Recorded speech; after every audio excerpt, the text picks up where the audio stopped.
기다려주셔서 감사합니다. 네, 이 박영석 유명한 재단 사무국장님 모십니다. 안녕하세요.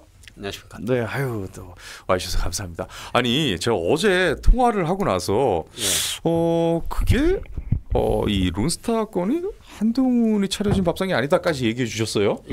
예, 그래서 제가 아주 궁금해가지고 빨리 좀 이렇게 여러분께 전달을 해드리고 싶었는데 여러분 그렇지만 끝까지 여러분 이 방송을 좀 봐주셨으면 하는 마음에 순서는 UAE 건을 먼저 가고 그 뒤에 론스타 거를 저희도 방송이 끝까지 좀 이렇게 봐주셔야 그게 또 중요하기 때문에 순서는 일단 그렇게 잡았습니다. 그런데 일단은 UAE 방문하고 지금 이집트 갔죠? 예, 그렇죠. 네, 그래서 정상회담 마치고 나서 이 공동 성명을 발표를 했습니다. 이번에는 그러니까 이상하게 딴 데 가가지고는 또 이렇게 뭐 문서가 나오고 그러는데 정작 문서가 미국하고는 안 나오죠. 정작 문서가 정말 필요한 것은 안 나오고 있는데. 어쨌든 간에 공동성명을 발표를 했어요. 바카라 모델이라는 말이 이제 핵심이더라고요. 근데 우리 그 바카라 원전 얘기 그동안 이제 많이 나왔었고, 그죠? 문재인 정부 때보다는 차라리 다행인 상황이라는 얘기 좀 들려오고 있습니다. 그렇죠. 그러니까 뭐 문재인 정부 때처럼 뻘짓거리 안 한 거는 정말. 오늘 좀 맵게 시작하시는 것 같아요. 뭐 아시다시피 그 문재인 정부 때는 집권 초에 뭐 이 UAE 원전 수주와 관련해서. 뭐 안보 비밀 협정이 발견됐다면서 뭐 비리를 파헤치겠다고 막 해잡고 다녔어요. 그러니까 이제 UAE가 완전히 분노를 했죠. 그래갖고 양국 관계가 파탄이 났고. 그래서 결국 그 임종석 당시 대통령 실장이 막 UAE로 날아가잖아요. 날아가갖고 뭐 빈 것 같아요. 잘못했다고 싹싹 빌어갖고 그때도 그 심지어 기사에도 정말 진짜 빈 것 같다라는 얘기 나왔었잖아요. 온갖 굴종을 받으면서 간신히 무마는 시켰죠. 그때 상황 심각했잖아요. 근데 뭐 UAE에서는 그 당시에 더 이상 한국을 국가 취급도 하지 않았어요. 맞아요. 그러다가 이제 이후 윤석열 정부 들어서 양국 관계가 다시 정상화가 됐죠. 그러니까요. 근데 뭐 그 과정도 쉽지 않았어요. 근데 이명박 대통령과는 형님 동생 사이로 그렇죠. 한번 틀어진 관계를 되돌린다는 게 되게 어려운 일이에요. 그래갖고 2003년 1월달에 윤석열 대통령이 UAE를 방문했는데 당시 그 대통령 실장이 김대기 실장이었어요. 그랬네요. 근데 김대기 실장이 이제 이명박 대통령의 친서를 가지고 UAE를 방문했습니다. 그래서 모하메드 대통령을 만나고 그 다음에 이제 윤석열 대통령이 UAE를 방문해갖고 모하메드 대통령하고 또 잘해서 결과가 이제 굉장히 좋게 나왔고. 그러니까 이명박 대통령께서 이제 임기 후에도 윤 대통령, 그러니까 윤석열 정부의 이 성공을 위해서, 그러니까 국익을 위해서 이 신용 보증을 이제 좀 서주신 거네요. 그렇죠. 말하자면 그거죠. 그 친서가 그런 내용이었는데. 뭐 그렇게 갖고 됐어요. 지금 뭐 말씀하신 대로 이명박 대통령하고 지금 UAE 모하메드 대통령하고는 말 그대로 절친이에요. 그렇죠. 절친이고 이 모하메드 대통령이 정말 이명박 대통령을 좋아합니다. 그러니까요. 그 사저에도 오셨잖아요. 그렇죠. 그죠. 한번 그 사저에 오셨을 때 그 동영상 작년 5월달이에요. 또 한번 보시죠. 한번 보시죠.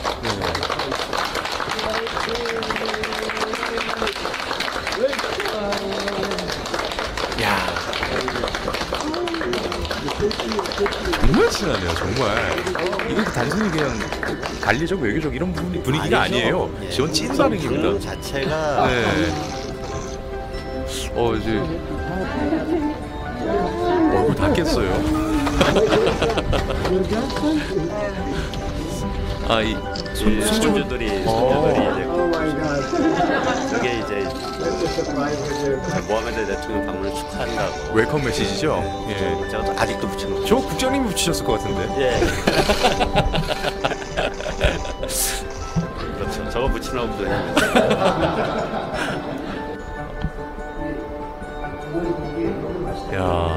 화기애애하죠. 그러니까요. 정말 다시 한번 그 외교적 카리스마를 볼 수 있는 그런 장면인데요. 우리가 저랬던 때가 있었는데.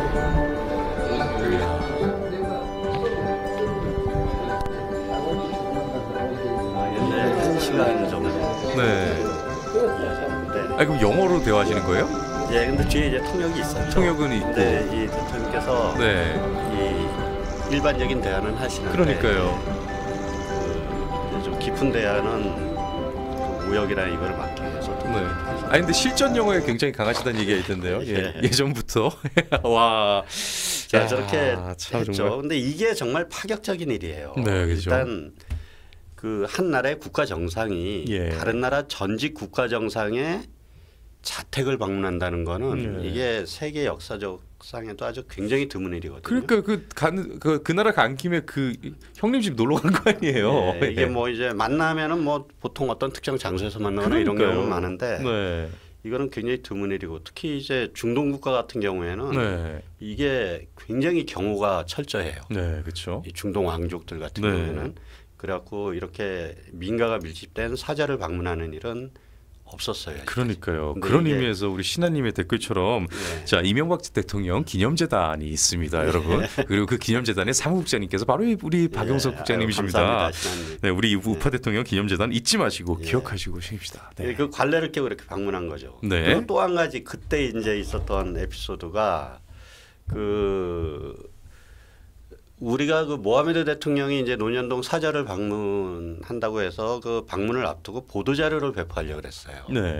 방문한다 이렇게 몇 월 언제 방문한다 이 내용을 보도 자료를 배포하려고 그랬는데 외교 관계자분 한 분이 이게 중동 왕족들은 그 경호를 위해서 이 동선을 사전에 노출시키지 않는다. 일리가 있는 말인 것 같은데요. 그런 말을 하면서 이게 보도 자료가 배포가 되면은 사전에 동선이 노출되는데 괜찮겠느냐 이런 말씀을 하시더라고요. 그래갖고 이제 저희 쪽에서 대사관에 UAE 대사관에다가 이제 물어봤어요. 이렇게 오시는 거에 대해서 보도 자료를 우리가 배포하려고 그랬는데 괜찮겠느냐 그랬더니 대사관에서 역시 안 된다고 좀 배포하지 말아달라고. 뭐 같은 이유죠. 동선이 노출 때문에. 그러는 거예요. 그러면 뭐 보도자료 배포 못하겠네라고 생각하고 있는데 한 몇 시간 지나서 UAE 대사관 측에서 다시 연락이 왔어요. 그러더니 배포하라는 거예요. 그렇고 안 된다 그래놓고 이게 어떻게 된 일이냐 그랬더니 이거를 UAE 그 대통령실에다가 보고를 한 모양이에요. 저희쪽에. 그러니까 이제 그 보고가 모하메드 대통령한테 들어갔겠죠. 그 모하메드 대통령이 그거 이명박 대통령이 원하시는 대로 다 해주라고. 사실은 그렇잖아요. 이 보도자료라는 게 어떤 이제 그 나중에 그 일이 실제 이벤트가 발생했을 때를 이제 준비해서 이 좀 예고편격으로 해서 나중에 이게 언론에서 좀 이렇게 이 관심도를 또 높일 수 있는 역할을 하잖아요. 그렇죠. 그래서 사실 필요한 부분이죠. 그러니까 그게 이게 기자들이 많이 취재를 요구했어요. 가뜩이나 뭐 얼마나 관심 많이 가졌겠어요. 취재를 요구했는데 그래서 이제 뭐 배포하자 그런 건데 뭐 UAE 측에서 뭐 배포하지 말아달라니까 안 하려고 그랬죠. 근데 이렇게 배려까지 이런 그러니까요. 배려 대단한 거죠. 뭐 정말 대단한 거예요. 그래서 어쨌든 간에 이렇게 이명박 대통령이 친서 보내고 그다음에 윤석열 대통령이 UAE를 방문해서 그 민주당과 다르게 아주 잘 눈 녹듯이 해갖고 한국과 UAE 관계는 다시 정상화될 수 있었죠. 근데 이제 다시 민주당 이재명 정부가 집권해서 저는 내심 다시 좀 걱정했어요. 이게 양관계가 틀어지는 게 아닌가. 근데 뭐 다행히 이번에 큰 무리는 없었던 걸로 보여져요. 그러니까 문재인 하진 않았네요. 그렇죠. 그건 다행이네요. 근데 이게 참고로 좀 말씀을 드리면은 이 UAE 같은 중동 산유국들이 왜 좋은 관계를 유지해야 되느냐 그 나라하고 무시할 수 없는 좋은 관계를 유지해야 되느냐 이거에 대해서는 제가 뭐 여러 가지 이유가 있겠지만 몇 가지만 말씀드리면 일단 세계 최대 규모의 석유 천연가스 생산국이에요. 그렇죠. 그러니까 에너지 안보를 위해서라도 좋은 관계를 유지할 필요가 있고 또 한 가지가 이게 이 중동 국가들은 국부 펀드 있죠. 국가에서 굴리는 펀드가 있어요. 그 규모가 상상을 초월합니다. 그래갖고 이것 때문에 미국조차도 이 중동 국가들은 함부로 못해요. 자국 경제에 엄청난 영향을 끼칠 수 있기 때문에. 돈이 깡패군요. 돈이 깡패죠. 그러니까 이 중동 국가들 같은 경우에는 엄청난 그런 힘을 갖고 있어요. 특히 이제 UAE 같은 경우에는 이 모하메드 대통령이 정말 이 깨어 있는 분이세요. 깨어 있는 분이라서 석유에만 의존. 이게 원자력 그 발전소 만든 것만 봐도 알지 않습니까? 그러니까요. 가장 원전이 필요 없을 나라일 텐데. 중동 산유국에서 왜 원자력 발전소를 만듭니까? 그러니까요. 근데 원자력 발전소를 만들었잖아요. 바꿔 얘기하면 산유국에서도 원전을 만드는데 이 기름 한 방울 안 난 날에서 탈원전하니까 얼마나 미친 짓이었던 거예요. 황당한 거죠. 그러니까 문재인은 정말, 정말. 뭐 유튜브도 요새 한다면서요. 네, 그러니까요. 욕을 먹고 싶어가지고 아주 그냥 등판을 합니다 스스로가. 어쨌든 간에 이제 석유에만 의존하지 않고 이 석유 이후에, 그러니까 이 석유 이후의 세상, 그 세상을 생각해서 친환경 에너지, 원전이라든가 뭐 이런 친환경 에너지, 우주 산업, AI 산업 이런 곳에 굉장히 큰 관심을 갖고 적극 투자를 하고 있어요. 그래서 우리나라하고 UAE가 관계가 좋아지면은 우리도 뭐 친환경 사업이라든가 우주 사업, AI 사업 이런 우리 중점 사업으로 보고 있죠. 그러니까 관련 사업에 막대한 투자도 기대할 수 있는 그런 나라이기 때문에 UAE는 우리가 결코 무시할 수는 없는 나라입니다. 그냥 문재인이 이런 나라에다 대고 미친 뻘짓거리를 했으니 그렇게 된 거죠. 그렇죠. 그 국장님은 문재인 전 대통령 얘기할 때는 완전히 이렇게 전투력이 확 올라요. 근데 이번 이 정상회담 이후에 공동 성명서가 나왔어요. 근데 한마디로 말하면은 바카라 모델을 글로벌 시장으로 확장시킨다는 내용. 그 바카라 모델 그죠? 근데 이 공동 성명서에서 바카라 모델이라는 말이 나온 것 자체가 굉장히 특이한 거예요. 그래서 저는 이거를 보면서 모하메드 대통령이 여전히 이명박 대통령을 지금 생각을 하고 있구나. 그 국장님 이 바라카지 않나요? 바라카. 저도 자꾸 헷갈리는 게 바카라가 뭐 도박 그거 맞죠? 우리 예전에도 몇 번 헷갈려서 그죠? 정정하고 기사 보여주시죠. 바라카. 죄송합니다. 바라카입니다. 바카라라고. 여러분 우리 다 같이 속았으니까 이 댓글에 보니까 이게 지금 바라카라고 고쳐달라는 얘기가 안 나왔거든요. 그러니까 우리 다 같이 속았으니까 좀 한번 용서해 주세요. 죄송합니다. 제가 이게 이 방송을 무슨 카지노로 만들어 버렸네. 근데 우리 예전에도 한번 이런 적 있어요, 그죠? 한참 얘기하고 나니까 다른 얘기. 이제 정신이 차렸습니다. 자, 바라카. 바라카 한번 보시죠. 이 바라카 모델 이게 이제 서울신문 기사인데. 호롤로로님께서 나도 속았어. 어제 나온 기사예요. 근데 이제 이 기사가 이거를 잘 설명하는데.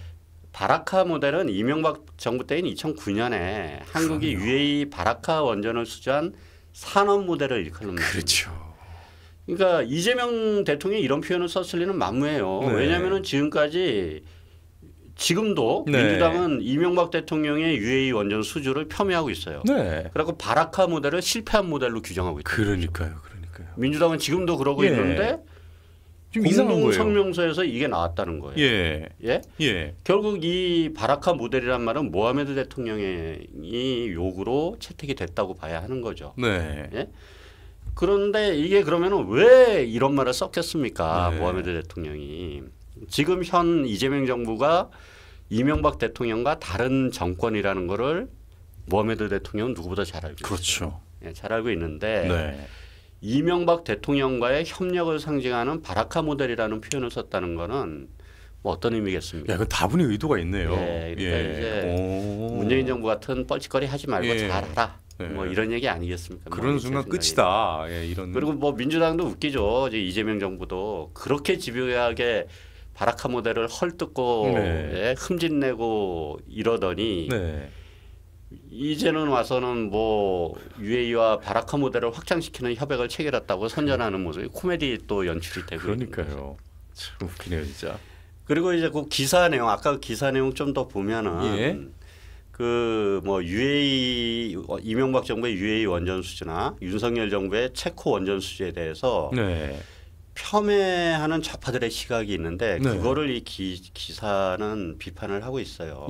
그래갖고 뭐 예를 들어서 UAE 원전 수주 같은 경우에도 완공이 늦어서 올 상반기에 한전이 적자를 본 내용이라든지 아니면은 미국의 웨스팅하우스가 이제 지식재산권으로 챙긴 수익이 있어요. 그렇죠. 저것도 많이 좀 뭐 이런 게 있는데 이게 격가지라는 얘기예요. 이런 말은 격가지고 이 바라카 모델의 진정한 성과는 재무제표 밖에 숨어 있다고 얘기를 하고 있어요. 재무제표 밖에 있다. 그래서 원전 강국들과의 치열한 경합에서 치른 바라카 원전 시장 진입료가 없었다면 체코 원전 등 유럽 진출은 꿈을 꾸는 일조차 불가능했을 거예요. 문을 열었다 이거군요. 우리나라가 이제 원전 수출국이 된 거죠. 일단 그거고 그다음에 또 하나는 수출은행 주도 대주단. 이게 대주단이라는 게 뭐냐면은 특정 프로젝트나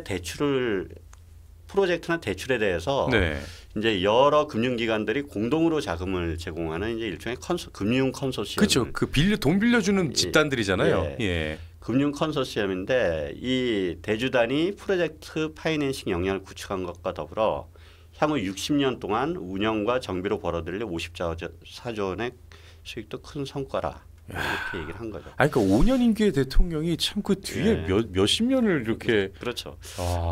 그리고 뭐 더 중요한 건 양국 관계의 질적 변화다 뭐 이렇게. 사실 이게 안타까운 일이에요. 그 문재인 정부만 없었다면은 문재인 정부만 없었다면은 이렇게 UAE 원전 수출하고 그 다음에 이제 쭉 나갔으면 지금 우리나라가 세계에 굉장히 많은 원전을 건설하고 있었을 거예요. 그러니까요. 근데 그때 탈원전이니 뭐니 이렇게 뻘짓거리 하는 바람에 정말 이렇게 됐는데 그 5년짜리 임기가 어떤 사람은 향후 몇십 년을 준비를 하고 기반을 닦았고 알아서 그냥 이렇게 굴러가게 만들고 또 그 뒤에 잭팟이 터질 수 있게 또 이제 해외 이 자원외교까지 또 해놓고 어떤 사람은 그 5년 때문에 아예 그냥 나라가 다음이 없을 뻔한 그런 일도 만들기도 하고 참 그 5년이라는 시간이 어떻게 쓰기 나름이에요. 이게 진짜. 짧은 기간은 아니에요. 결코 짧은 기간은 아니고. 그럼에도 불구하고 4년 중임이셨다면 어땠을까라는 너무나 안타까운 생각이 듭니다. 이 모하메드 대통령이 그때는 왕세자였죠. 이명박 대통령 때는 대통령이나 맞아요. 왕세제였어요. 왕세제. 왕세제라 불러요? 동생. 동생. 왕세자는 왕의 아들이고 왕세제는 왕의 동생인데 차기 왕권 세자로 그러니까 직봉이 된 사람 왕세제라 그러거든요. 그렇게 부르는군요. 실질적으로 총리 역할을 하면서 UAE 전체적인 그거를 왕세제가 다 하던 시기였어요. 그래갖고 UAE 원전도 모하메드 왕세제가 이제 한 거죠. 근데 마지막에 이제 임기를 얼마 안 남기고 만났어요, 두 분이. 만났는데 모하메드 대통령이 왕세제가 이명박 대통령한테 그러는 거예요. 한 번 더 하실 수 없냐고. 한 번 더 하시라고. 한 번 더 하신다 그러면은 자기가 모든 거를 다 지원하겠다고. 그 대통령께서 이명박 대통령께서 아이 그거는 우리나라 헌법상 안 된다고 말씀은 고맙다고 이렇게 됐는데 뭐 그런 일도 있습니다. 그렇죠. 뭐 헛소리긴 합니다만 그 귀화해달라는 얘기는 없었습니까? 그리고 선물도 많이 줬어요. 우리한테 원전만 준 게 아니라 그 저기 부산인가 어디에다가 UAE 석유 저장소를 지었어요. 그래갖고 이 동북아 지역에 이제 UAE 석유를 동북아 지역에 수출해야 되잖아요. 그거를 주문 들어올 때마다 UAE에서 싣고 오기가 힘드니까 여기다가 엄청나게 큰 석유 저장소를 지어갖고 거기에 UAE 석유를 잔뜩 비축해 놓는 거예요. 그리고 이제 동북아 지역에서 이제 그 석유 사갈 사람들은 여기서 꺼내 사가는 거죠. 국가들은.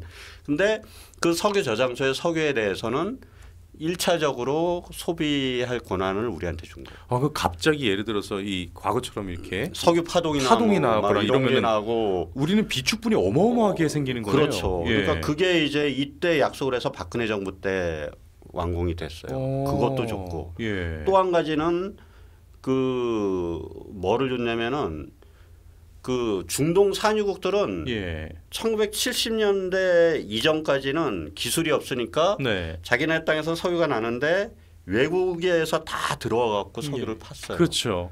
팠는데 70년대가 딱 되면서 자기들이 석유를 팔 수 있는 능력이 딱 되면서 절대로 그다음에 그 70년대 이후에는 다른 나라에서 석유를 못 파. 그렇다면서요. 자기들 석유는 자기들만 파는 거죠. 근데 UAE에서 우리나라한테는 석유를 파라고 그러니까요. 그걸 한 거예요. 그것도 굉장히 이례적으로 그거 엄청나게 70년대 이후 처음이에요. 그리고 그것도 이명박 대통령한테 주고 선물을 엄청나게 많이 줬죠. 그러니까 대통령 한 사람의 신뢰로 이끌어낼 수 있는 게 진짜 어마어마하군요. 근데 뭐 지금 뭐 이재명 같은 경우 성과는 없죠. 뭐 잘 협력하기로 했다. 뭐 이렇게 뭐 깽판 안 친 게 다행인데 뭐 어쨌든 잘 협력하기로 했다. 뭐 이 정도 하고 왔으니까 그것도 다행인데 이렇게 뭐 받아낸 거는 제가 보기엔 없는 것 같아요. 그러니까 얼마나 기대가 없고 우려를 하셨으면 이 정도가 좀 다행이라는 얘기를 지금 몇 번을 하죠. 그렇습니다. 주제를 넘겨볼게요. 론스타 얘기를 좀 해보려고 하는데요. 우리 정부가 지금 이제 사실 이제 승소를 했죠. 그래서 여기에 대해서 이 론스타 건에 저희 이번 주에 한 번도 안 다뤘거든요. 이게 이제 밥상 얘기 좀 합시다. 이거 누가 차린 밥상인지. 밥상 얘기. 이번 소송이 취소 신청 사건 뭐 이러는데 예. 그냥 우리 소송이라고 합시다. 네, 그렇죠. 예, 예, 예. 이 소송이 우리 정부가 이제 승소를 했어요. 네. 근데 이게 누가 차린 밥상이냐? 지금 한동훈은 민주당이 이제 네. 이재명 정부 공로다 그러니까 밥상에 숟가락 얹지 말라고. 맞아요. 이거 내 거다. 예, 그런 얘기를 했는데 이현주가 또 아이고 속 좁게 또 이랬어요. 예, 근데 이제 이거를 우리가 팩트 체크를 해봅시다. 제가 이거를 좀 팩트 체크를 해보면은 네. 일단 먼저 이 사건에 대해서 저는 그렇게 생각해요. 이게 왜 지금 이렇게 큰 이슈가 되는지를 모르겠어요. 그래요? 예. 이번 소송 금액은 4,500억 원이에요. 예. 이게 물론 이제 작은 금액은 아니죠. 근데 이게 6조짜리 소송이 4,500억 원이 된 거예요. 예. 결론이 난 게 지난 2022년이에요. 그렇죠. 그러니까 원래 6조짜리 소송이었는데 네. 4,500억만 물으면 된다라고 결론이 난 게 지난 2022년이에요. 예. 그러니까 그게 이제 어떻게 보면 그때 이미 승소를 한 거죠. 그렇네요. 승소를 한 건데 의미가 있다면은 그때가 큰 거죠. 예.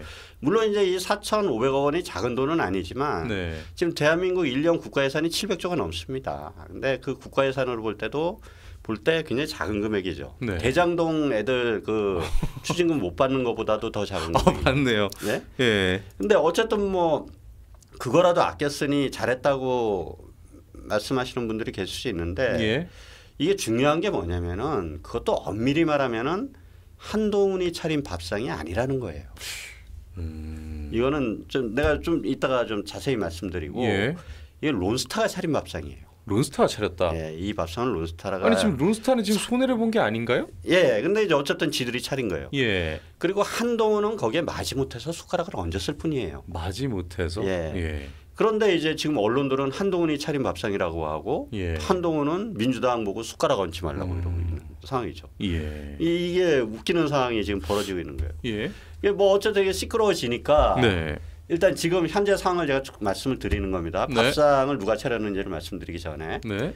이게 시끄러워지니까 민주당에서는 이번 승소가 이재명 정부 뭐 하에서 이루어진 거니 뭐 이제 뭐 이렇게 하고 뭐 딴 거 이렇게 다 얘기를 치우더라도 한 거죠. 이건 아니잖아요. 예. 어떻게 그러니까 한동훈 뻔뻔하기가. 숟가락 얹지 말았는데 한동훈의 논리가 뭐냐면은 예. 이번 판결의 결심이 이재명 정부 출범 전에 끝났다는 거예요. 예. 재판이 끝나고 예. 그다음에 이제 그 재판부가 그 재판 결과를 갖다가 지금까지 쓰면서 지금 발표를 한 거란 얘기예요. 또 과거에 또 반대했던 거. 예. 예. 하지 말라고. 그러니까 이재명 정부 출범 전에 모든 재판이 종료됐는데 네. 그 결과가 이재명 정부에 나왔다고 하니까 예. 나왔다고 이걸 이재명 정부 공로로 돌리는 건 말이 안 된다는 거예요. 네. 근데 그렇게 따지고 보면은 한동훈 역시 크게 기여한 거 없어요. 이 재판이 본격적으로 시작된 게 2023년 하반기예요. 예. 근데 그때 한동훈은 법무장관이 그만두지 않았습니까? 그렇네요. 김 대표가 된 거예요. 아. 그러니까 이것도 뭐 한동훈도 뭐 크게 기여한 건 없죠. 법무부에서 열심히 한 거죠, 사실. 예, 그렇죠. 예. 법무부 공무원들이. 윤석열 정부 법무부가 열심히 한 겁니다. 그 결과입니다. 예. 근데 어쨌든 이렇게 뭐 민주당하고 한동훈의 설전이 이어지니까 김민석이 나서서 이제 또 그래요. 그냥 한동훈이 잘한 걸로 하자. 네, 맞아요. 이렇게 그래도, 얘기를 해요. 예. 근데 제가 그 기사 보면서 야 이게 김민석이 잔머리도 좀 보이더라고요. 예. 이 김민석이 왜 이런 소리를 했을까 생각을 해봤는데 네. 이게 보세요. 그 대선 패배 이후에 아주 국민의힘이 박살이 났어요. 그래서 네, 막 그렇죠. 분열과 뭐 이걸로 그냥 그 똥오줌 못 가렸어요. 그러니까요. 똥오줌 못 가리는 그런 상황이었는데 네. 뭐 장동혁 대표가 된 이후에 이제 이게 자리를 잡아가고 있어요. 네. 요즘 굉장히 안정돼가고 있는 모양새를 네. 보이고 있답니다. 전투력도 높아지고. 예. 반면에 이재명 정부는 이제 부동산 대책부터 해서 대장동 일당 항소포위까지 네. 실책이 계속 이어지면서 국민들의 원성을 점점 사고 있어요. 그렇죠. 근데 이게 보면은 여러분들 여기 한번 보세요. 민주당이 원래 잘하다가 지금 이러는 게 아니에요. 옛날부터 항상 못했어요.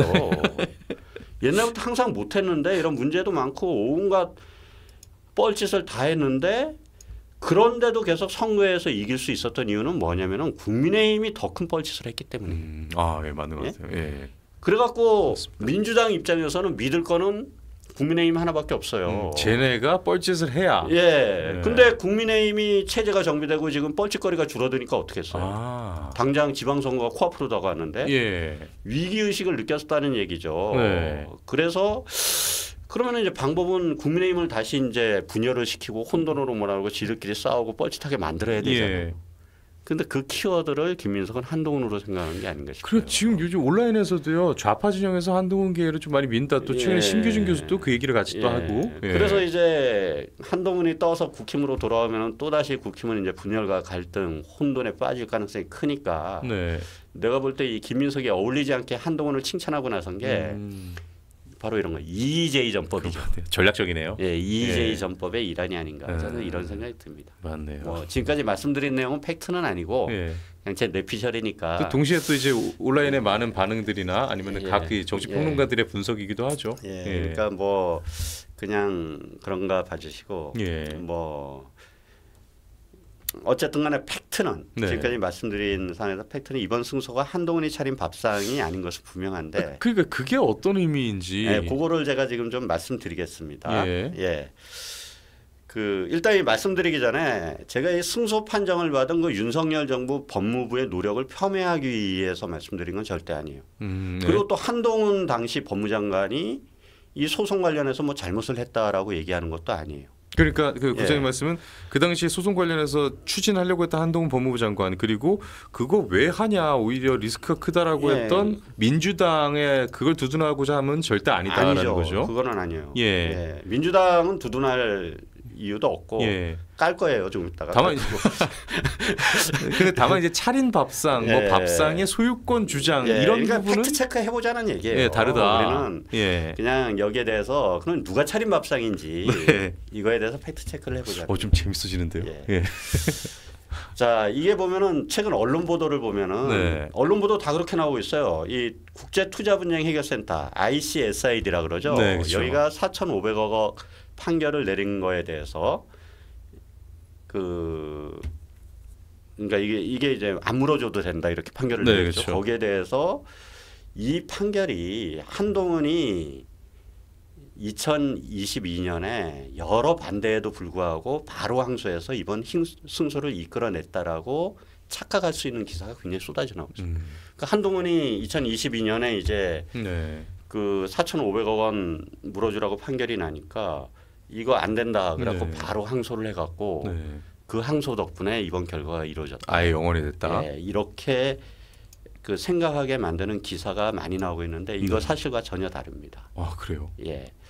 원래 이 문제가 된 ISDS 소송은 46억 7천만 달러예요. 46억 7천이면은 그러니까 우리 돈으로 한 6조 원에 6조 정도 6조 원에 달하는 소송인데 이게 2012년에 론스타가 한국 정부를 상대로 소송을 제기한 거예요. 6조 원짜리 소송을 제기한 거죠. 이게 이제 한국 정부를 상대로 한 역사상 첫 ISDS 소송이에요. 근데 이게 소송 내용이 왜 얘들이 그러면 소송을 걸었냐면은 얘들이 이제 외환은행 매각으로 자기들은 4조 원을 벌어들였는데 이게 너무 적게 벌어들였다는 거예요. 이거를 적게 매각을 했으면 6조 원을 벌어들일 수 있었는데 한국 정부의 부당한 조치로 이제 매각이 지연돼서 2조 원이 적은 4조 원밖에 벌지 못했다는 거예요. 그래서 이제 그 지연돼서 벌지 못한 차액 2조 원 거기다가 이자와 환차손 또 한국 정부에 낸 세금까지 합해서 총 6조 원의 손실을 한국 정부한테 달라고 소송을 낸 거예요. 그 론스타는 원래 사모펀드잖아요. 그러니까 그렇죠. 기업을 이렇게 사다가 가치를 올린 다음에 팔아가지고 다시 그래서 소송을 낸 거죠. 근데 이제 이게 2012년에 소송이 들어오니까 이게 금액이 6조 원 정도 되니까 론스타는 물론이고 이제 한국 정부에서도 승소를 위해서 총력전을 벌였죠.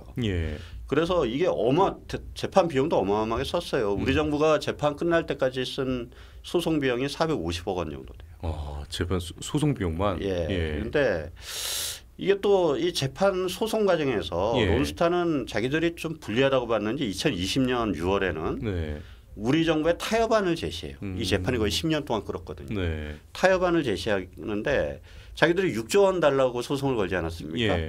근데 그걸 깎아서 한국 정부가 1조 1,700억 원만 주면은 자기들이 소송을 끝내겠다. 취하하겠다. 예. 합의하자. 이런 제안도 해요. 예. 근데 뭐 이거 우리 정부가 받아들이지 않았죠. 예. 그래서 계속 소송을 이어갔고 2022년 8월에 판결이 났습니다. 네. 이 판결을 아까 말씀드린 국제투자분쟁 해결센터 네. ICSID라고 있는데 네. 여기서 내렸는데 론스타가 요구한 6조 원 중에서 한국 정부는 4,500억 원만 물어주면 된다고 판결을 한 거예요. 야, 그 아까 1조에 그 합의했으면은 예, 아까울 뻔했어요. 그것도 아깝죠. 예. 그러니까 이게 어떻게 보면 승소한 거예요. 이때 네, 이미 예, 승소한 그렇죠. 거예요. 예. 그러니까 당시 국내에서도 그 정도는 선방했다라는 의견이 우세했어요. 왜냐하면 우리가 론스타가 우리한테 요구한 금액의 5% 정도만 지금 물어준 거예요. 아, 그러네요. 예, 정확히 4.6%예요. 4.6%.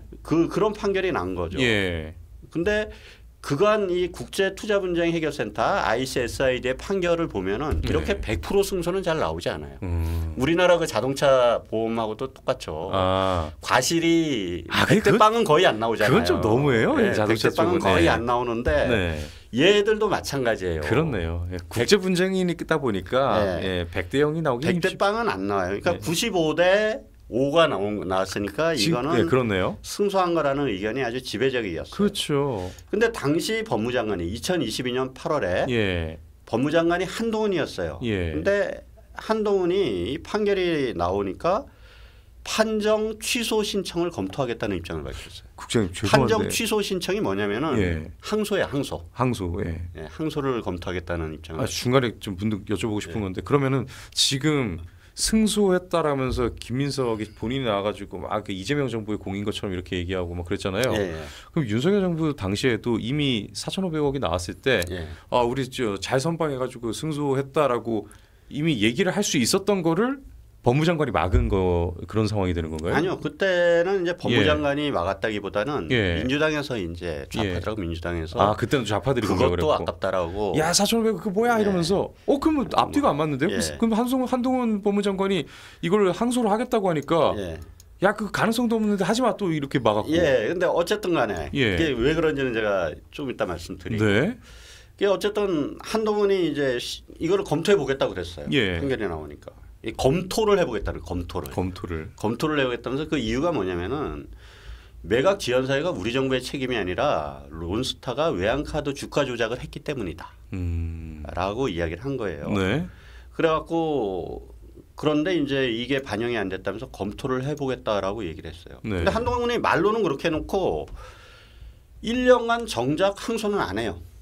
항소는 안 하고 네. 아주 사소한 것들이 있죠. 예. 뭐 판결문에서 요 조그만 내용이 잘못됐다, 이거 수정해달라, 이런 것만 그 법무부에서 하지 예. 안 해요. 그러니까 항소 자체를 안 해요. 네. 그리고 그냥 1년간 뭉개요. 근데 제가 이해가 가요. 왜 이게 안 하는 게 맞아요. 안 하는 게 맞아요. 그러니까 왜 안 했냐면은 한동훈이 예를 들어서 이제 교통사고가 났어요. 네. 근데 이 책임을 놓고 벌어진 재판에서 상대방이 95% 과실이 있고 나한테 5% 과실이 있다 그래요. 네. 그렇게 판결이 났어요. 근데 나 이 5% 과실 나 책임 못 져. 항소할까 이럴 사람이 어디 있습니까? 안 하는 이유가 뭐예요? 그래갖고 항소했다가 5%보다 더 넘어. 아 그러니까 오히려 그 리스크가 더 크니까. 예, 더 나올 가능성이 훨씬 크기 때문이죠. 예. 그래갖고 안 하거든요. 그러니까 이게 우리 법무부도 이거 괜히 항소했다가 이제 5%보다 더 크게 맞으면은 네. 그러면 안 되겠다 싶어갖고 예.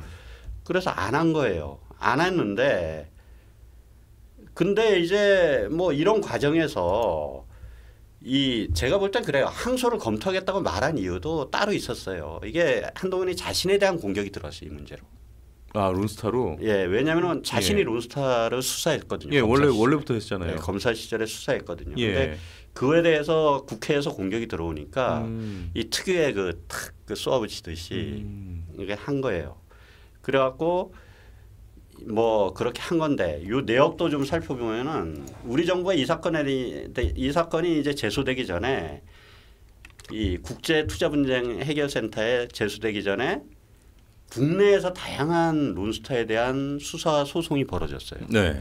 근데 문제는 이 정부 부처가 론스타에 대해서 벌인 소송 대부분이 패배를 했다는 거예요. 우리 국내 예. 법원에 그렇네요. 법인세 소송에서도 론스타가 완승을 했고. 예. 그러니까 완전히 다 패배를 한 저런 식으로 다 패배를 한 거예요. 예.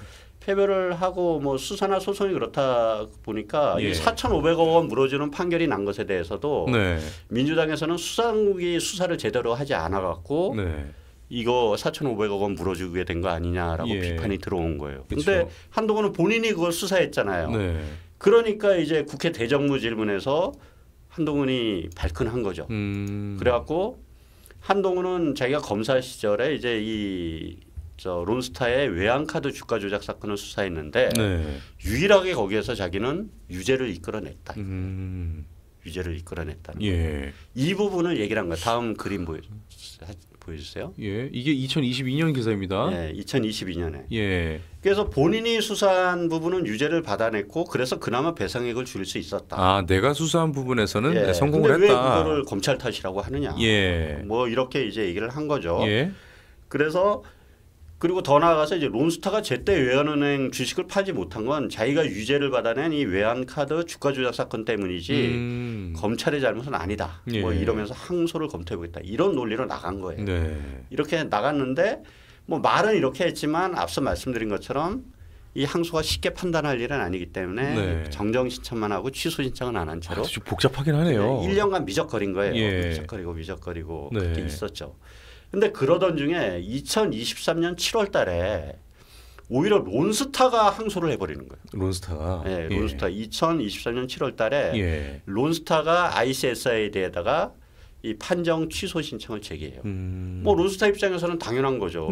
요구한 금액의 95%를 받지 못했으니까 항소하는 거예요. 론스타 입장에서 하는 게 정상이죠. 그러니까 그제서야 이제 한동훈도 2023년 9월 달에 같이 안 할 수가 없죠.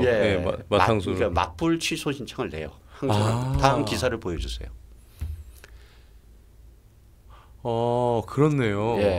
론스타가 이 불복하고 취소 신청을 하니까 우리 정부도 이제 같이 맞불 취소 신청을 놓겠다. 이런 기사 내용입니다. 23년에 기사가 있네요, 저게. 23년 7월 달에. 그러니까 한동훈 법무장관이 그 항소를 하겠다라고 얘기해놓고 2022년 8월이고 바로 하지는 않았고 안 했어요. 안 하고 계속 미적거렸다가 론스타가 먼저 하니까 그제서야 한 거예요. 이건 할 수밖에 없죠. 론스타가 했으면은. 우리가 안 해도 이 재판은 열릴 거예요. 왜냐하면 론스타가 했기 때문에. 그렇죠. 근데 우리가 항소 안 하면은 그 대장동 꼴라는 거잖아요. 그러니까 이제 뭐 맞불 같이 한 거죠. 근데 뭐 제가 두둔하자는 건 아닌데요. 항소할 수 있는 그 기한이 있을 거 아니에요. 이번에도 그 기한 안에서 끝까지 항소를 못 해가지고 항소 포기가 됐듯이 대장동도. 그러니까 그 기한 안에서는 검토를 하다가 그 기한 안에만 항소하면 되는 거 아닐까요? 그럴 수도 있는데 그러니까 지금 언론 제가 이게 한동훈이 잘못됐다고 얘기하는 건 아닙니다. 근데 지금 언론 보도가 대부분이 그렇게 생각해요. 그게 4,800억 배상이 나니까 한동훈이 즉각 거기에 불복해서 많은 반대에도 불구하고 항소했다. 이런 식으로 사람들이 다 알고 있는 거예요. 그래서 이번 재판이 열렸다는 거 알고 있는데 디테일에서 다르네요. 그 생각은 완전히 잘못됐다는 거예요. 이 재판은 한동훈이 항소해서 열린 게 아니라 론스타가 항소해서 열린 재판이에요. 이거는 몰랐어요. 그러니까 제가 그 밥상을 누가 차렸냐면 론스타가 차렸다는 거죠. 그렇네요. 그리고 거기에 대해서 우리 정부도 마지못해서 같이 항소를 한 거예요. 같이 항소를 한 거죠. 근데 이제 이 재판 결과가 그래서 지난 18일에 나온 거예요. 18일에 나왔는데 이제 물어주지 않아도 돼요. 4,500억 원도 물어주지 않아도. 그렇죠. 뭐 다행인 일이죠. 그러니까 뭐 다행인데. 근데 지금 저는 이게 웃긴 게 다시 말씀드리면 지금 언론을 보면 마치 4,500억 원 물어주라는 판결이 딱 나오니까 한동훈이 결단을 내려갖고 수많은 사람의 반대에도 불구하고 결단을 내리고 항소를 해갖고 이번 결과를 이끌어낸 것처럼 얘기를 하는 거예요. 이거 잘못된 거고. 그다음에 다시 말씀드리지만 아까 기사 보여주세요. 2023년 7월 31일에 우리 정부도 이제 취소 신청 방침을 밝혔어요. 그래갖고 뭐 취소 신청하고 어쩌고 저쩌고 재판이 실제로 진행된 거는 2024년 말부터예요. 근데 이때 한동훈은 법무부 장관 그만두고 국힘 대표로 갔어요. 맞네요. 시기상. 그러니까 이 얘기는 뭡니까? 이번 승리는 그 본격적인 삼심 윤석열 정부 법무부가 한 거예요. 항소심을 본격적으로 항소심의 시작부터 없었군요. 그러니까 이거를 한 거는 윤석열 정부 법무부가 한 거지.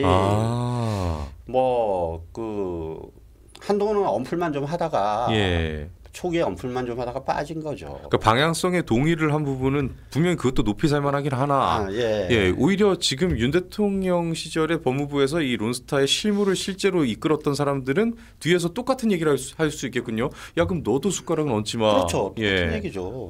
예. 그렇군요. 그러니까 뭐 제가 볼 때는 한동훈이 누구 보고 숟가락 얹어라 얹지 마라 이 소리 할 계제까지는 아닌 것 같은데. 사실 근데 국장님 이게 모든 게 다 IMF에서 온 거잖아요. 그 DJ가 이제 막 이렇게 이 외화 때문에 막 이것저것 다 매각하고 이런 과정에서 이 론스타에다가 이게 외환은행을 매각하는 그런 과정 그 이후에 이게 벌어진 일들인데 우리가 그 당시에 우리는 달러가 부족했으니까 그런데 이게 외환은행 먹튀 사건에 대한 얘기는 안 할 수가 없을 것 같은데 이게 사실 보면은 얼마 전에 제가 이제 어느 그 좀 강의를 들었어요.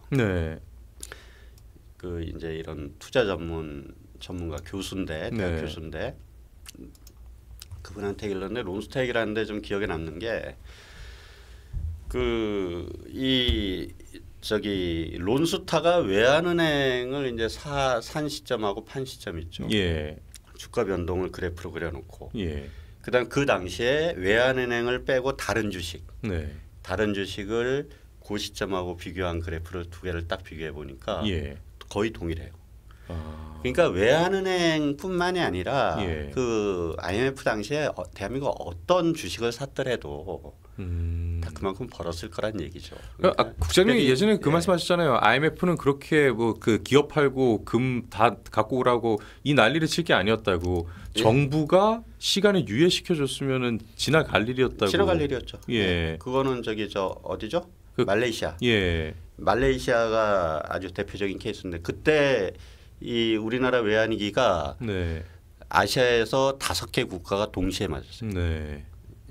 그 9월달에 9월달에 동시에 맞았는데 그러니까 이거는 뭐 한국의 우리나라 경제의 구조적인 문제 때문에 이 외환위기를 맞은 게 아니라 자꾸 지금 그렇게 호도하고 많은 국민들이 그렇게 알고 있는데 그거 잘못된 겁니다. 아시아 금융위기 때문이에요. 그러니까 DJ 정부에서 이야기하는 대로 뭐 재벌가들의 문어발식 확장 경영, 뭐 방만 경영 이런 게 문제가 전혀 본질적이지가 않다는 거잖아요. 태국의 바투아 평가자라로 인해 갖고 그때 아시아 금융위기가 그때 닥쳤는데 그 여파로 해갖고 아시아의 5개 국가가 외환위기를 동시에 맞은 거예요. 그렇죠. 저희 지난 방송에서 박영석 국장님이 IMF에 대해서 정리해 주신 게 있거든요. 그거 보고 저도 깜짝 놀랐는데 꼭 좀 보시기 바랍니다. 근데 이제 이게 우리 국민이 그렇게 고통을 당할 일이 아니었어요. 아니었는데 근데 이제 미국에서 이 IMF를 미국의 영향이 크지 않습니까? IMF를 이용해 갖고 이제 한국 경제를 좀 종속을 시키려고 그랬어요. 무슨 얘기냐면은 미국이 일본한테 엄청나게 당했어요.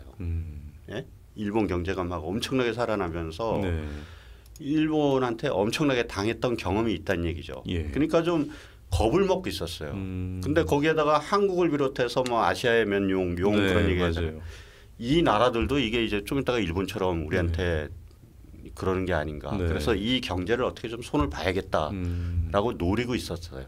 근데 그러던 차에 지금 제가 말씀드리는 건 저의 분석이 아니라 폴 크루그먼이라고 미국의 그 노벨 경제학상 수상자인데 불황 경제에 대해서 전문적으로 연구한 사람입니다. 이 사람의 그러니까 미국 경제학자의 주장이에요. 그렇게 노리고 있었는데 마침 아시아 금융위기가 터지면서 한국이 외환위기를 당한 거예요. 그러니까 미국에서 이제 IMF를 이용해 갖고 한국 경제를 작사를 낸 거죠. 그게 뭐냐면은 상식적으로 볼 때 우리 이 대학교 1학년생도 알아요. 경제학과 대학교 1학년생. 경기가 불황일 때는 어떻게 해야 돼요? 이 경기를 살리기 위해서 돈을 풀어야 돼요. 그러려면은 금리를 낮추고 정부 지출을 늘려야 돼요. 그리고 경기가 너무 그 과열돼 갖고 이럴 때는 그때는 거꾸로 돈을 다시 회수해야 돼요. 그 방법은 금리를 높이고 그다음에 정부 지출을 줄이고 뭐 이거죠. 이게 아주 기본적인 패턴인데 이 당시에 IMF가 한 정책은 뭐냐면은 한국이 불황에 빠졌는데 금리를 확 올려버리고 정부 지출을 바짝 줄여버린 거예요. 그러니까 멀쩡한 상황에서도 그렇게 금리를 급격히 올리고 정부 지출을 줄여버리면은 이 경제가 박살이 나요. 네. 완전히 침체돼요. 멀쩡할 때도 그러면 예, 그런데 IMF가 터진 외환위기가 터진 상황에서 이게 그렇게 해버리니까 기업들이 그냥 막 휘청휘청 다 나가 떨어지는 거예요. 예. 그러니까 이제 구조조정한다고 그래갖고 박살내면서 이때 그 구조조정 일환으로 뭐를 얘기를 했냐면은 IMF가 김대중 정권을 이용해갖고 부채 비율 300%. 네. 그때 당시 우리나라 기업들이 부채 비율이 한 600% 정도 됐어요. 네. 근데 그거를 일률적으로 300%로 낮추라고. 그걸 달성 못하는 기업들은 다 나가 떨어질 수밖에 없는. 박살내는 거죠. 그렇게 딱 하니까 그럼 어떻게 했습니까 기업들이. 이게 호황이라서 장사가 잘 돼도 그 돈을 벌어서 이제 빚을 갚아야 부채 비율이 줄어들 거 아니에요. 그렇죠. 예? 네. 그런데 장사가 잘 돼도 그게 힘든 판에 불황으로 장사도 안 되는데 부채 비율을 절반으로 줄이라니까 방법이 없잖아요. 예. 그러니까 이 부채 비율이라는 게 부채를 자본으로 나눈 거예요. 네. 예? 네. 그러니까 부채를 줄일 수 없다면 어떻게 하겠어요? 자본을 늘리면 되는 늘려야죠. 예. 자본을 늘리면 되잖아요. 네. 자본을 늘리려고 이제 주식 발행을 막 해버린 거예요. 그러니까요. 주식 발행을 엄청나게 했는데 그 주식을 누가 사겠습니까? 그 불황 상황에서. 네. 그러니까 아주 똥값에 막 발행이 되는 거예요. 주식이. 그거를 외국 자본들이 와갖고 싹 훑어간 거죠. 그래서 그때 우리나라 코스피 기업의 지분의 한 40% 정도가 그런 식으로 똥값으로 외국 자본한테 다 넘어가고 그다음에 우리나라 국내 은행들 있죠. 국내 은행들의 60% 지분 60% 정도가 그런 식으로 똥값으로 외국 자본들한테 다 넘어간 거예요. 그래서 기억이 나는 게 국장님이 그때 그런 말씀하시더라고요. DJ가 악해서 우리나라 기업들을 다 죽인 게 아니라 DJ는 뭘 몰라가지고 IMF랑 미국의 최고 충실한 실형자였다고. 예. 알았어요. 네. DJ도 알았는데 그 공로로 노벨상 타지 않았습니까? 그 막판에 또 딜인가요? 그러니까 그냥 앞잡이가 된 거예요. IMF 충실한 실행자라고 표현하시잖아요. IMF의 앞잡이가 된 거예요. 예. 그렇게 해갖고 우리나라 지분이 그때 거의 헐값 똥값으로 미국이라든가 이쪽으로 자본이 다 넘어가 버린 거예요. 그러니까 나를 팔아먹은 거죠. 김대중 입장에서는. 그렇죠. 제가 정말 그건 열받는데 그래서 제가 그 IMF 얘기만 하면 열받는데 이 과정에서 이제 그리고 이제 우리나라가 그 다음부터 이 문제가 뭐냐면은 그때 그래서 우리 국민들이 당한 고통은 외환위기 때문에 당한 고통이 아니에요. 그럼요. 그 정책 때문에 당한 거예요. 금리 엄청나게 올리고 정부 지출을 확 줄이고 이러면서 기업들 조지고 이러면서 그것 때문에 우리 국민들이 당한 거지. 외환위기 때문에 당한 거 아니에요. 우리하고 똑같이 외환위기 당했던 그 말레이시아 같은 경우에도 그때 이제 똑같은 짓을 하려고 그랬어요. 미국이. IMF 통해서. IMF가 말레이시아 근데 그때 이제 마하티르 총리였는데 마하티르 총리가 야 웃기지 마. 똥싼 소리 하지 마. 그리고 법을 제정해요. 그래갖고 앞으로 뭐 6개월간은 말레이시아에서 그 달러 한 푼도 외국으로 못 나가게 해요. 달러 유출을 확 막아버려 법으로. 법으로 막고 그냥 버틴 거예요. 버티다 보니까 수출 잘 되고 그러면서 거기는 정말 국부 유출 하나도 없고 국민들 피해 하나도 없이 말레이시아가 그냥 외환위기 극복했어요. 근데 그거에 대해서 당시 이제 국제사회에서는 마하티르 총리 보고 저 깡패다. 막 이런 얘기를 했는데 나중에 지금 뭐 지나서 지금 국제사회 평가는 마하티르의 그 방법이 옳았다. 아니 그러면 2008년에 전 세계가 글로벌 금융위기 겪을 때 우리나라는 모르고 지나갔잖아요. 이명박 대통령이 이제 막았죠. 그것처럼 97년, 98년에 말레이시아는 모르고 지나갔어요. 그러니까 그때 전혀 몰랐죠. 국민들은 그런 일이 있었는지 모르고 지나간 거예요. 근데 그래서 2008년 우리 그 글로벌 금융위기 때도 그 이명박 정부가 그때 비슷한 법을 만들어요. 외화 유출을 막는 법. 그 저기 거시 무슨 3종 세트라고 해서 법 3개를 만드는데 이게 말하자면 외화 유출을 막는 법이었어요. 그러니까 그거에 대해서도 국제사회에서 비판이 있었지만 결국 그것도 잘했다라고 평가를 받는 그러니까 그렇게 하면 될 일이었어요. 이게 무슨 얘기냐면은 아시아 금융위기로 인한 외환위기는 우리나라 경제 체질이 그러니까 이거는 폴 크루그만의 분석이에요. 우리나라 경제 체질이 문제가 있어 갖고 이게 이 부도가 난 게 아니라 예. 그냥 현금 유동성이 순식간에 딸린 거예요. 흑자 부도가 난 거예요. 네. 우리 산업구조는 계속 흑자를 보는 구도인데 네. 갑자기 현금이 말라버린 거예요. 네. 그래갖고 일시적으로는 부도가 났기 때문에 그거는 그냥 버텨갖고 지나면은 네. 그냥 다시 자동적으로 회복될 문제였는데 네. 그거를 가지고 기회는 있다다 그래갖고 IMF가 그 짓거리를 하는 바람에 네.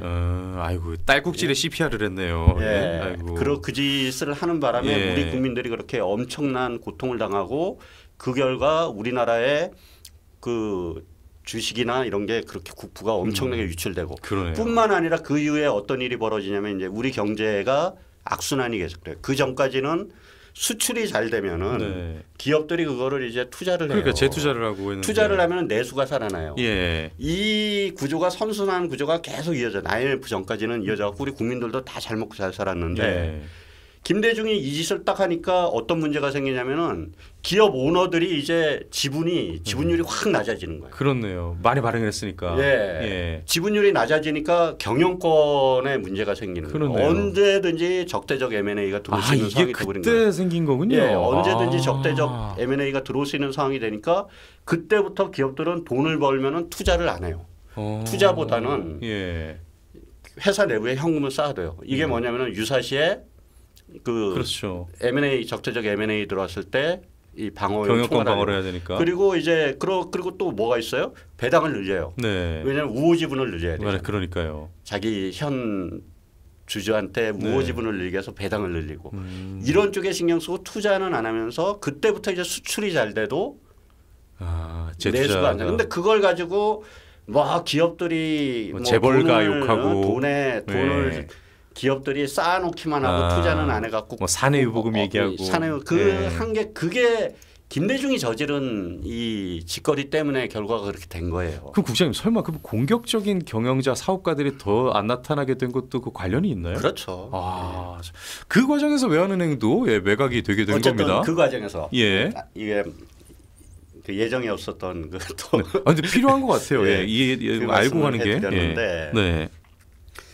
어쨌든 간에 이제 그 외환은행 먹튀 사건 얘기 좀 봅시다. 네. 이게 이제 우리가 요새 그 역차별이라는 얘기 많이 하죠. 그럼요. 예. 그러니까 우리 국민이나 우리 기업들보다 외국인이나 외국 기업들한테 정부가 더 유리한 정책. 바로 여기 길 건너 명동에서 자국민 역차별이 일어나잖아요. 예, 중국인들에 비해서. 그래요? 예, 우리나라 사람들이 태극기 들고 저기 못 지나가잖아요. 근데 중국 국기는 막 들고 다니고. 예, 중국 국기는 뭐 그냥 카페에 꽂아놔도 경찰이 제재 안 하고. 그렇죠. 그게 역차별이라 그러는데. 바로 이 론스타의 외환은행 먹튀 사건이 이 역차별의 대표적인 케이스입니다. 역차별이다. 예. 그러니까 이게 이제 왜 그런지 살펴보면 사건의 발단이 외환위기예요. 그때 이제 외환위기가 부실화됐죠. 그 부실화되니까 김대중 정부는 이제 외환은행을 인수할 업체를 찾아놨어요. 근데 국내에는 외환은행을 인수할 만한 기업이 없는 거예요. 근데 이게 없는 게 아니었어요, 사실. 삼성 같은 회사들은 외환은행을 인수할 여력이 있었어요. 그러니까 저도 이 생각을 못 하고 국장님께도 저도 전에 그런 얘기한 적 있잖아요. 그 업체가 인수할 은행이 없지 않았나요?라고. 그러니까 삼성 같은 데는 있었는데 이게 제도에 묶여서 인수가 할 수 없어요. 그러니까요. 그 제도가 바로 금산분리 정책. 이 제도 때문에 그랬더라고요. 그러니까 금산분리 정책은 산업자본이 은행을 인수하지 못하게 규제하는 정책이에요. 그러니까 금융자본, 산업자본 분리시키는 게 이제 금산분리죠. 그런 규제였어요. 그로 인해서 이제 산업자본은 외환은행 인수에 참여하지 못하게 되니까 금융권에서 인수자를 찾아야 된다니. 금융권이라 봐야 다른 은행 몇 개들이.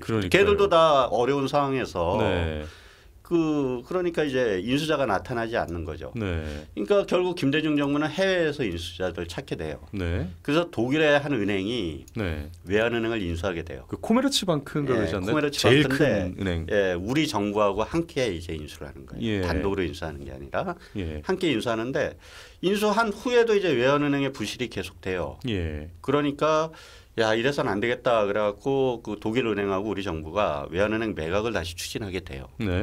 근데 그러던 중에 매각을 추진하던 중에 2003년에 미국의 사모펀드 론스타가 외환은행을 인수하겠다고 나서는 거예요. 근데 문제는 뭐냐면은 이 론스타가 금융자본이 아니라는 거예요. 산업자본이라는 거예요. 그럼 안 돼야잖아요. 안 되죠. 예. 론스타는 그 퍼시픽 골프 그룹이라는 이제 벨기에 법인의 지분을 65% 갖고 있는 회사예요. 예. 그래갖고 지배주주죠, 네. 오너죠. 그래갖고 이 퍼시픽 골프 그룹이 일본의 139세 골프장을 소유하고 있고 자산 규모가 3조 7천억 원에 달해요. 예. 그러니까 우리 국내법상 명백하게 산업자본으로 분류되는 거예요. 그러네요. 그래서 그럼 금산분리 정책에 따라서 론스타는 외환은행을 인수할 자격이 안 되는 거예요. 예. 그런데 김대중 정부는 이걸 알고도 이게 김대중 정부가 노무현 정부인가? 이거 DJ 때 아닌가요? 노무현 정부가 2003년이면 노무현 정부 때일 것 같은데 예. 노무현 정부는 이걸 알고도 심사조차 하지 않고 그냥 매각을 해버리는 거예요. 다음 기사 한번 보여주세요. 예. 동영상 한번 보여주세요. 예. 이거군요. 2003년 론스타가 외환은행을 인수하는데 자격 문제가 있다는 걸 금융감독당국은 알고 있었습니다. 하지만 이를 심사하지 않고 자격을 인정해 주었다는 관계자의 증언이 담긴 문건을 KBS가 입수했습니다. 윤성 기자의 단독 보도입니다. 론스타가 외환은행을 인수하기 2달 전인 2003년 7월 당시 변양호 재경부 국장과 이달용 외환은행 부행장 간의 통화 문건입니다. 론스타의 자격 문제를 계약 협상의 카드로 사용할지를 묻는 이 부행장의 질문에 변 국장은 좋다고 답변합니다. 여기까지 보시죠. 론스타의 인수가 이 내용이 뭐 그냥 간단하게 말하면 기사가 이제 뭔데, 그러니까 그 당시에 이제 노무현 정부가 론스타가 산업자본으로 분류돼 갖고 이 외환은행을 인수할 수 없는데 금산분리 규제법에 의해서 외환은행을 인수할 수 없는 자격이 없는데도 불구하고 그 심사조차 하지 않고 그냥 넘겨버렸더니. 매각이 그 정도로 급했나요? 아니죠. 그것도 아니죠. 그러니까 이게 무슨 얘기예요? 국내 자본들은 그걸로 규제해서 못 사게 하고는 그러니까요. 외국의 산업자본은 그런 식으로 불러들여갖고 이런 식으로 팔아버린 거예요. 이거 심각한 문제죠. 만약 이게 됐다면 삼성이 인수해도 됐잖아요. 그렇죠. 그러니까 이게 역차별이라는 거예요. 우리 산업자본은 안 되고 우리 산업자본에게 역차별이군요. 그렇죠. 외국한테는 규제를 풀어주고 우리 기업한테는 규제로 이렇게 한 거예요. 그래갖고 결국 론스타가 외환은행을 인수하게 돼요. 인수하게 되고 나서 그러고 나서 이제 론스타가 인수하고 난 다음에 이제 IMF가 극복되고 외환은행 주가가 오를 거 아닙니까? 네.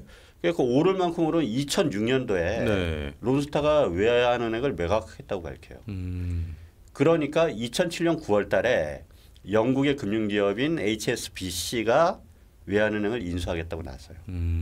그래갖고 12월달에 2007년 12월달에 지분 인수 승인을 한국 정부에 신청을 하는 거예요. 그러고 나서 이제 이명박 정부가 들어섰죠. 2008년 돼서. 근데 이명박 정부가 보니까 상황이 황당한 거예요. 우리나라 한국의 은행 아니에요. 외환은행이 그거를 외국 자본끼리 산업자본, 금융자본 안 가리고 지들끼리 팔고 사겠다고 난리치는 꼴이잖아요. 그렇네요. 이런 난리가 나는 거예요. 거기에 정작 국내 자본들은 금산분리 역차별 규제에 묶여갖고 여기에 인수에 참여조차 못하는 상황. 말도 안 되는 상황이 지금 막 벌어지는 거예요. 그러니까 이명박 정부 금융위가 2008년 7월달에 그 외환은행 이 매각 심사에 착수해요. 그래갖고 이거를 심사를 해갖고 결론을 내리겠다고 하는 거예요. 그렇게 하고 매각을 일단 지연시켜요. 이게 소송을 건 게 이 부분이에요. 얘들이 이때 매각했으면은 2조를 더 벌었을 텐데 론스타의 이익을 지연시킨 그게 이명박 정부 때 이거죠. 그래갖고 이때 했으면은 자기들이 돈을 더 땡겼을 텐데 이게 지연시키는 만한 못 땡겼다 이 얘기거든요. 어쨌든 지연을 시켜버려요.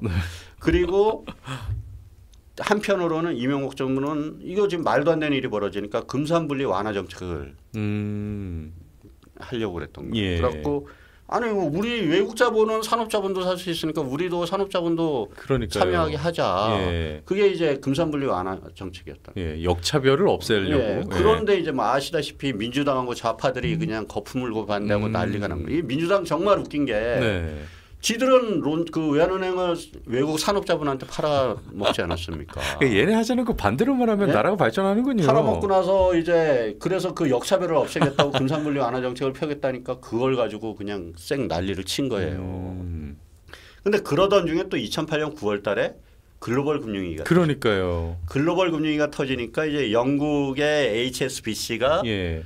외환은행 인수를 포기를 해버려요. 그러겠죠. 예. 예. 이게 딱 돼. 그래갖고 이제 또 지연이 돼요. 그러다가 네. 결국 2012년에 네.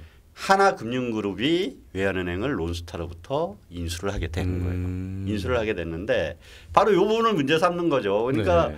그 자기들이 원하는데 2008년에 팔았으면은 예. 2조 원을 더 벌었을 텐데 네. 이명박 정부가 지연시켜 갖고 이제 그 2조 원의 손실을 봤으니까 거기다가 뭐 이자 비용에 뭐 세금에 뭐니 이거 다 합해갖고. 근데 2008년에서 2012년까지 그러니까 4년 동안 지연되는 사이에 뭐 배당 등으로 인해 가지고 또 엄청나게 벌어갔다면서요, 론스타는. 예, 그렇죠. 론스타는 손해 본 게 전혀 없다고. 전혀 없죠. 예. 더 벌어야 되는데 못 벌었다. 그러니까 원래 뭐 사모펀드의 생리상 예. 그 가장 올라갔을 때 벌어가지고 예. 좀 이익을 남겨먹는. 예. 네. 근데 어쨌든 이렇게 이 문제가 이렇게 제소가 됐는데 결과적으로 볼 때 이제 승소를 했고 결과적으로 볼 때. 이명박 정부가 이제 우리나라 은행인 외환은행이 외국 자본에 넘어가는 것도 막고 그것도 막았네요. 그리고 론스타 먹튀 금액도 수조 원 줄였고 이번에도 또 뒤를 파보니까 또 여기서 등장하시는군요. 네. 이랬다는 거죠. 네, 갓카가 또 등장을 이런 내용입니다. 또 파다 보니까 예. 아 국장님 오늘은 와 마지막까지 잘 숨기셨습니다. 이번엔 진짜 속았어요. 정말로 이슈만 다루는 줄 알았습니다. 순수하게. 근데 여기 뭐 이슈만 다루는 거죠. 뒤에서 오늘도 예, 여전히 갓카 찾기. 예. 야 여러분 우리 다 속았습니다. 예. 그리고 그 뒤에는 론스타가 그 즉각적으로 그러니까 그때 HSBC에다가 예, 결국 다른 외국에다가 팔릴 뻔한 것을 잡고 예, 이익을 남겨 먹을 수 있었던 그 기회도 멈추게 만들고 그리고 결국은 그거를 이제 잘 붙들고 있다가 하나은행으로 다시 되갖고 오는 예, 그런 과정을 만든. 이야 그렇군요. 그렇죠. 그래서 뭐 이렇게 됐는데 뭐 어쨌든 다시 말씀을 드리지만 이번 승소는 그 론스타가 시작한 재판이에요. 예. 애초에 밥상 차린 건 론스타고 그 안에서 수고를 하고 밥상을 꾸민 거는 윤석열 정부의 법무부 사람들이고 왜냐하면 이미 법무부 장관을 그만둔 이후부터 이 항소심이 진행이 됐으니까. 한동훈 같은 경우에는 그 당시에 이제 4,800억 원 배상 판결이 났을 때 2022년에 그거를 이제 민주당이라든가 아니면 좌파에서 검찰이 수사를 잘못해서 그런 거 아니냐라고 이제 검찰 쪽으로 책임을 물은 거예요. 네. 책임을 묻고 나니까 한동훈은 검찰은 잘했다. 검찰은 잘했다. 이 얘기를 하면서 자기가 맡았던 그 사건도 외환카드 주가 조작 사건도 자기가 그거는 처벌을 이끌어냈다. 유죄 판결을 이끌어냈다. 하면서 이제 그 얘기를 하는 과정에서 이게 거기서 발전이 돼 갖고 그리고 얘들이 매각이 지연된 것도 우리 정부가 막아서가 아니라 그 주가 조작 사건이 밝혀졌기 때문에 지연된 거. 뭐 이런 식의 논리. 그래서 제가 보기엔 그거 정확히 맞는 것 같지는 않아요. 근데 어쨌든 그 당시 한동훈은 그런 논리를 펼치면서 그래서 우리가 항소도 검토하겠다. 이 얘기까지는 했어요. 근데 검토하겠다 하고 1년 동안 이제 안 한 거죠. 안 한 거고. 안 하다가 이제 론스타가 항소를 해버리니까 그 뒤에 부랴부랴 우리도 한 거고. 맞대응으로. 한 거고 나서 그러고 나서 이제 재판이 시작될 때는 한동훈은 법무부를 떠나서 국힘으로 가고. 그러니까 제가 보기에 이번 일의 가장 큰 공로는 윤석열 정부 법무부예요. 윤석열 정부 법무부가 가장 큰 공로. 그죠. 뒤에서 묵묵히 일한 사람들에 대해서 잊으면 안 되는데 국장님께서 딱 지적을 잘. 누가 광팔 일은 아니라고 봅니다. 광팔 일은 아니다. 국장님 이거 뭐. 방송 뭐 사실 여기서 끝내도 되지만 여담입니다만 여쭤보고 싶은 게 이 론스타 어쨌든 우리나라가 이제 외화가 필요한 상황에서 이제 매각을 통해 가지고 얻으려고 했고 그런 상황에서 이 금산분리 정책 관련한 그 일부 이 조항으로 론스타를 사실상 이제 우리가 이제 공격하듯이 했던 부분 그게 이제 국제사회에서는 우리나라가 사실 뭐 론스타의 뒤통수를 친 거 아니냐 그리고 앞으로 우리나라가 또 다시 외환위기처럼 어려워졌을 때 그때 어느 사모펀드 같은 이런 데서 우리나라에 대해서 뭐 이제 돕겠다고 뭐 물론 당연히 선의로 돕는 건 아니지만 우리나라에 투자를 하겠다고 그렇게 들어오겠느냐 이런 비판도 있더라고요. 뭐 일단 네. 제가 볼 때 외환위기를 당하면 안 되죠. 애초에 당하면 안 되지만 네. 뭐 원해서 당하는 케이스는 없으니까요. 예, 애초에 당하면 안 되고 네. 그다음에 또 그 외환위기 당했다고 해서 그거를 사모펀드나 이런 국제 투기 자본을 통해서 예. 그거를 극복하겠다는 김대중 처방 이건 진짜 잘못된 겁니다. 그러니까 자산 팔아서 극복하겠다는 안 된다. 안 돼요. 예. 그건 안 되고 예. 뭐 이번에는 좀 만약에 외환위기를 당하게 되면 아마 97년 외환위기보다 지금 외환위기를 나가면 훨씬 더 그 여파는 클 겁니다. 그 경제 규모도 커졌고 우리가 커졌을 텐데 예. 잘해야죠. 그러니까요. 다른 방법들이 있을 거고. 네. 근데 그게 그런 뭐 국제 투기 자본이나 이런 걸 통해서 외환위기를 극복했다라는 발상 자체는 네. 그거는 김대중식 발상인데 굉장히 잘못된 거예요. 아 그게 이제 김대중식 발상이군요. 예. 안 되는 거죠. 아. 그거 근데 너무 좀 제가 항상 느끼는 거지만 지식인들 우파 지식인들조차도 예. 좀 잘못 알고 계신 분들이 많아요. 예를 들어서 뭐 우리가 외환위기를 당한 거는 우리 기업들의 방만한 문어발식 확장 때문이라든지. 심지어 교과서에도 그렇게 나와요. 예. 뭐 이런 식으로. 아니 그거를 오히려 폴 크루그만이 예. 그 불황경제학이라는 책 보면은 네. 그 책에서 얘기를 해요. 한국의 문어발식 확장이 문제라고 그러는데 그게 뭐가 문제냐. 예? 그걸로 한국은 네. 전 세계가 놀라는 한강의 기적을 이루고 발전을 해왔는데. 지금 카카오 그 문어발 대표 아니에요? 그럼 지금도 망해야죠. 그렇게 치면. 네. 그걸로 한국은 그렇게 발전을 이루어왔는데 네. 그게 그때 잠시 유동성 위기로 외환위기 맞았다고 해서 그거를 그 체제가 잘못됐다고 비판하는 게 네. 무슨 문제냐고 우리나라 경제학자는 하나도 그렇게 얘기 안 했는데 미국의 경제학자 폴 크루그먼이 예. 그런 얘기를 해요. 예? 불황경제학이라는 책 한번 읽어보십시오. 지금 서점에 파는지 모르겠는데 예. 우리의 경제학자들은 그런 얘기를 안 하는군요. 예, 우리 경제학자도 안 하죠. 우리 경제학자들은 심지어 네. 우리 경제 구조적 문제 때문에 우리가 외환위기를 맞았다고 주장하는 사람들도 있어요. 그렇군요. 그런데 우리 경제가 구조적으로 완전히 박살나고 취약해지기 시작한 게 바로 네. 김대중 정부가 외환위기를 극복했다고 친 정책 때문에 아까 제가 말씀드렸던 네. 그런 상황 때문에. 그리고 또 중간에 또 이제 YS 얘기 안 나올 수 없죠. 예, 또 이제 일본과의 관계를 그렇게 박살 내놓는 바람에 마지막에 잡을 끝마저도 불태워버린 그런 것도 있었고, 파이트님께서 안 맞아도 되는 걸 대만 대신 맞았다. YS의 무능이었다. 그렇습니다. 그리고 IMF 처맞을 때 조지 소로스는 엄청나게 부자가 됐다. 그 뒤에서 수많은 이제 자본들이 또 이렇게 존재를 했고. 아니. 그게 조지 소로스뿐만이겠습니까? 그러니까요. 그때 아까 부채 비율 600% 늘릴 때 그 우리 기업들이 휴지 조각처럼 발행한 주식들을 다 외국 자본들이 사가지 않았습니까? 네. 그 주식들이 지금 얼마나 적겠습니까? 그러니까요. 그래서 이명박 대통령이 나중에 그 IMF 그 깡듯이 만났을 때였던가요? 그때 한마디 하셨죠. 완전히 그 뭐라 했죠. 당신들 당신 그때 너무 심했다고. 해도 너무 하겠다. 하니까 깡듯이가 인정합니다라고 얘기를 하더래요. 그 깡듯이라는 이름 보니까 이게 뭐 프랑스 사람인가 보죠? 예. 그래서 나중에 프랑스 원전을 뒤통수를 쳐서 복수를 사과를 받았지만 분이 안 풀려서 프랑스는 뭐 그때 여러 가지로 사르코지 대통령이 여러 가지로 이명박 대통령한테 당했죠. 네, 뭐 복수는 하신 걸로. 두 분의 그런 일화도 있어요. 시간이 좀 지났는데 두 분의 그런 일화 대통령께서 지금도 가끔 얘기하시는 건데 그 프랑스를 방문했을 때인가 언젠데 김윤영 여사한테인가 뭐 이렇게 누구 다른 사람들한테 우리 이명박 대통령을 이렇게 흉보들 하는 거예요. 맞아요. 얘기 들었네요. 올드보이라고. 올드보이? 올드보이. 올드보이라고. 여사님은 오드보이라고 이상한 놈이라고. 오드보이. 이게 왜 그러냐면은 그게 더 설득력이 있네. 근데 뭐 어쨌든 그렇게 딱 하니까 이명박 대통령이 사르코지 면전에 대고 유아 쇼보이. 왜냐하면 키가 작았대요. 항상 키 높이고도 이렇게 높은 거 신고 다녔대요. 그러니까 그거를 알고 이명박이 유아 쇼보이. 정상들 간에 그게 다 있군요. 아니 근데 그 정도로 뭐 사르코지하고 뭐 프랑스하고 우리나라가 뭐 여러 가지 각축을 벌였어요. 원전도 그렇고 뭐 동계올림픽도 그렇고 그러니까요. 뭐 여러 가지로 각수 벌렸는데 네. 우리나라가 다 이겼지 않습니까? 판판이 이겼죠. 판판이. 판판이 100%. 그러니까 오드보이라고 한 게 그 이상한 사람이라고. 우리가 다 해놓은 거를 네. 뺏어가고. 그러니까요. 아유, 그러던 때가 있었습니다. 네, 참, 네, 안타깝습니다. 그래도 정말. 친하게 지냈죠. 네. 프랑스 대통령하고도 어제 그래도 뭐, 대통령이. 예, 그렇죠. 예.